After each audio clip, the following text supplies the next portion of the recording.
Fill in the blanks. Aurangzeb sent a huge army under the leadership of Dash against Shivaji. The answer is Raja Jaisimha. Second, Shivaji killed Afzal Khan with Dash. The answer is Vyagranakha, which means the tiger's claw. Third, Dash was the general under Aurangzeb. The answer is Shahista Khan. Fourth, the founder of the Maratha dynasty was Dash, none other than Shivaji.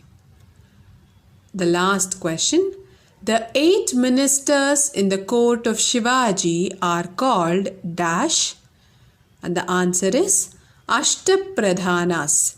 Ashtapradhanas. I hope all your answers are right. We'll now move on to the second main.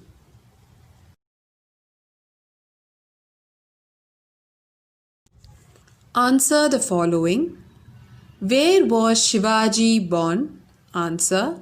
Shivaji was born in Shivaneri Durga near Pune. Second question. Why did the Sultan of Vijayapura oppose Shivaji? Answer.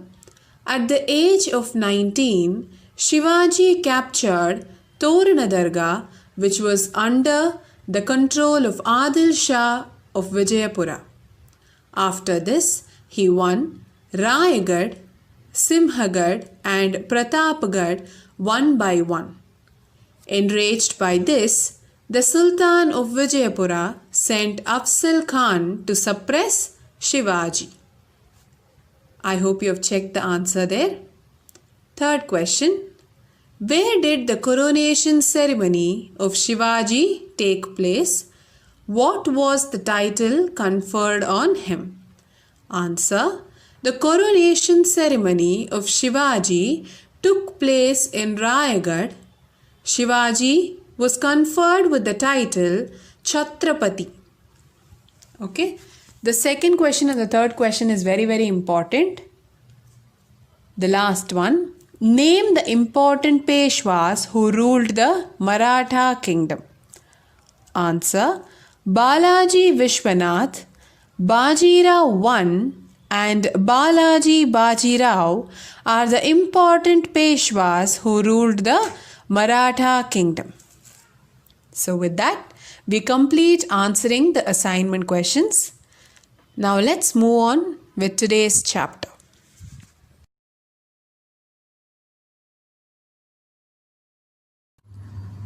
Our capital, Delhi, has a long history.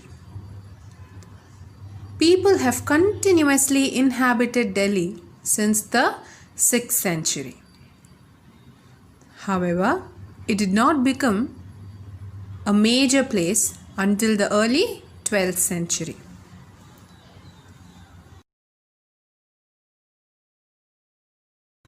Beginning from the 8th century, there were repeated invasions from across the northwestern borders of India. These invasions aimed at looting the wealth, acquiring territories, and spreading Islam. So, the chapter we will be doing today is the Sultans of Delhi. Let's get started. Let us now learn about the Arab invasion. The Arabs were the first to invade the Indian territories. They invaded Sindh in 712 CE. As a result of their victory, the provinces of Sindh and Multan came under their control. With this, the Islam started taking roots in newly conquered lands. However, Arab invasion came to an end and then gave rise to another invasion.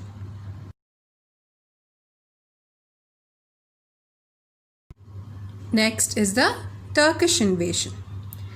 3 centuries later, Muhammad Ghazni of Turkish origin invaded India. Ghazni was a small kingdom in Afghanistan and Muhammad was the Sultan of Ghazni. He invaded India 17 times, looting and destroying prosperous cities and wealthy temples. So how many times did he loot India? 17 times, 17.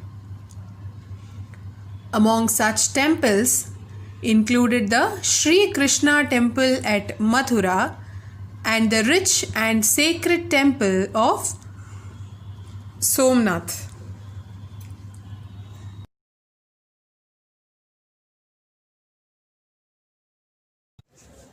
After Muhammad Ghazni, during the last quarter of the 12th century, Muhammad Ghori, who ruled a kingdom in Afghanistan, invaded India and secured the provinces of Sindh and Punjab.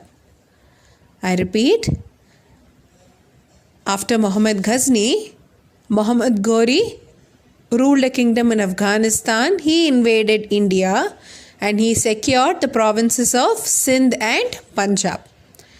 When he made further advances into Indian territories, Prithviraj Chauhan, he was a Rajput king, okay? Prithviraj Chauhan, the king of Delhi and Ajmer, opposed him in a battle. Prithviraj Chauhan gained the support of several Rajput rulers against a common enemy. And in the battle that ensued, which is otherwise the Battle of Tarain, it is called the Battle of Tarain, Tarain. In the battle that ensued, Prithviraj defeated Muhammad Ghori, but then he spared him from death penalty and let him go.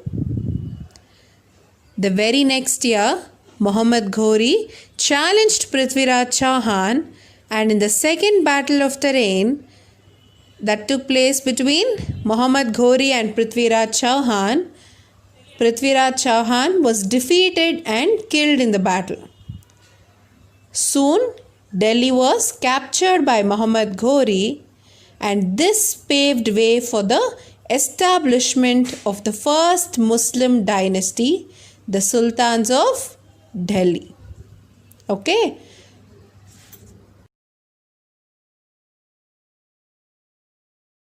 Muhammad Ghori had to return to Afghanistan.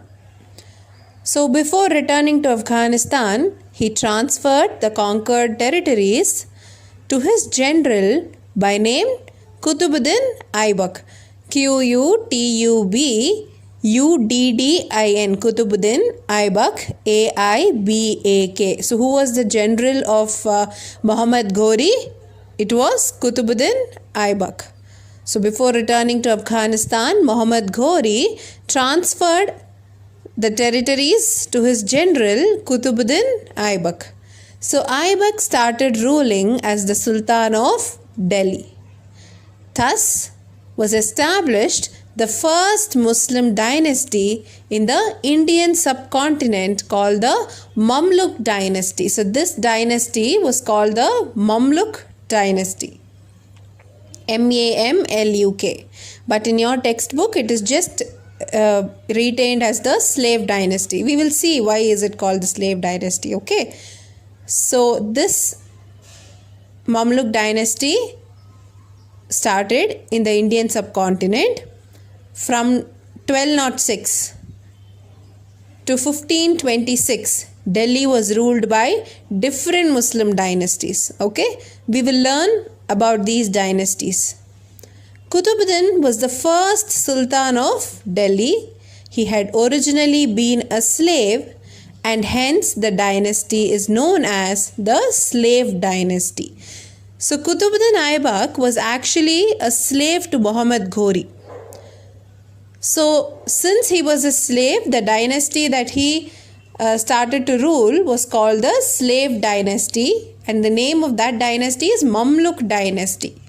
but you can remember it always as slave dynasty. Okay, after this slave dynasty,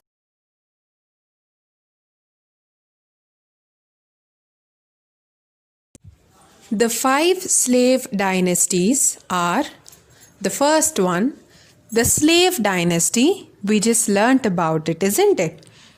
Second is the Khilji dynasty. Third is Tughlaq dynasty. Fourth is the Sayyid dynasty.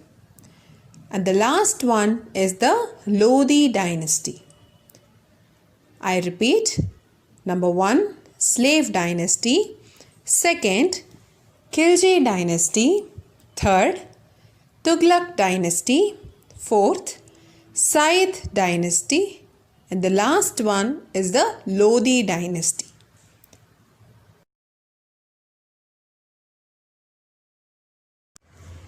Qutbuddin Aybak strengthened the Turkish rule in India by defeating his enemies.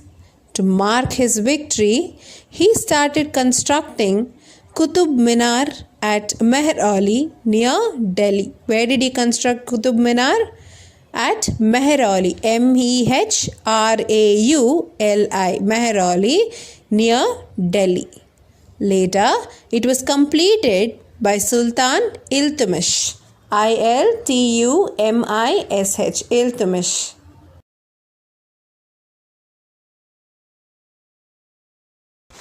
After Qutbuddin Aybak, his son-in-law Shamsuddin Iltutmish took over the throne of Delhi. Iltutmish passed on the reign of Delhi to his daughter Sultana Razia, as she was more capable than his sons. She was the only woman from Delhi Sultanate to rule Delhi. What was her name? Razia Sultana. Okay, she was the daughter of Iltutmish. She was a daring sultanate. She dispensed justice in the royal court. She dressed herself as a man and led the army in the battlefield. Intolerant of a woman's rule, many rebelled and killed her. Ghiyasuddin, the chief advisor and brother of Razia, ruled Delhi after her. He was the last ruler. After his death, Delhi came under the Khilji dynasty.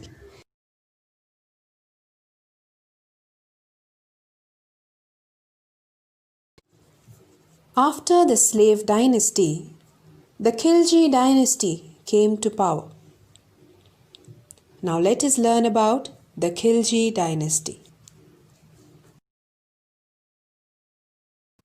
Jalaluddin Khilji was the founder of the Khilji dynasty. Jalaluddin Khilji was succeeded by Alauddin Khilji, who was an excellent administrator.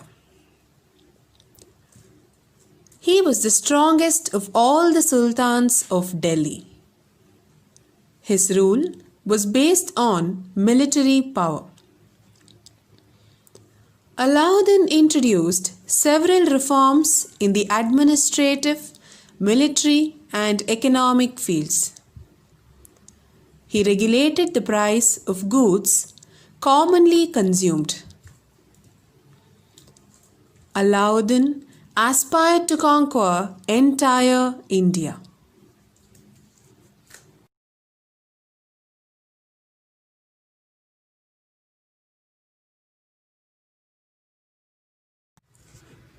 Important points to remember. The Arabs were the first to invade the Indian territories. They invaded Sindh in 712 CE. The provinces conquered by Arabs are Sindh and the Multan. Muhammad was the Sultan of Ghazni. He invaded India 17 times, looting and destroying prosperous cities and wealthy temples. he plundered into Somnath temple and Krishna temple. During the last quarter of the 12th century, Muhammad Ghori, who was ruling a kingdom in Afghanistan, invaded India and secured the provinces of Sindh and Punjab. When he made further advances into Indian territories, Prithviraj Chauhan, the king of Delhi and Ajmer, routed him in a battle. However, Muhammad was spared from death penalty. The very next year, Muhammad came to India and fought with Prithviraj Chauhan and defeated him. Muhammad ordered him to be killed, and Delhi came under the control of Muhammad Ghori.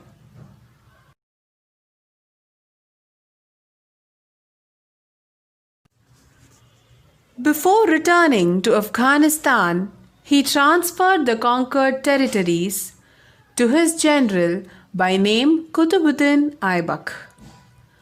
Aibak started ruling as the Sultan of Delhi. Qutbuddin was the first Sultan of Delhi. He had originally been a slave, and hence the dynasty founded by him is known as the Slave Dynasty or the Mamluk Dynasty. The dynasty strengthened the Turkish rule in India by defeating his enemies. To mark his victory, he started constructing Qutub Minar at Mehrauli near Delhi. Later, this was completed by Sultan Iltutmish. He was his son-in-law. Razia Sultana. She was the daughter of Sultan Iltutmish.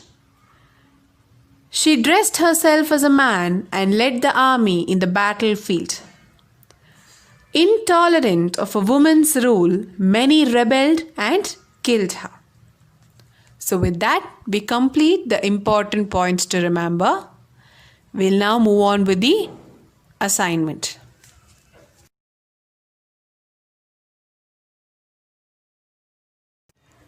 Assignment. Fill in the blanks.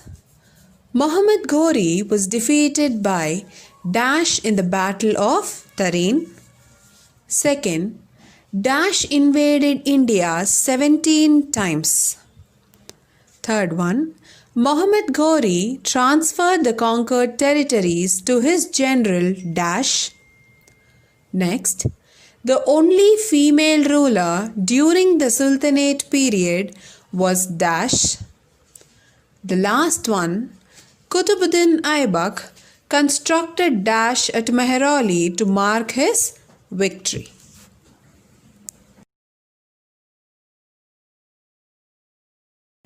Second main, answer the following. Whom did Muhammad Ghori defeat in the second battle of Tarin? Second, name the 5 slave dynasties. Third, name the provinces conquered by the Arabs in India. Fourth, who led the foundation of Muslim rule in India? And the last question is, who was Muhammad Ghazni?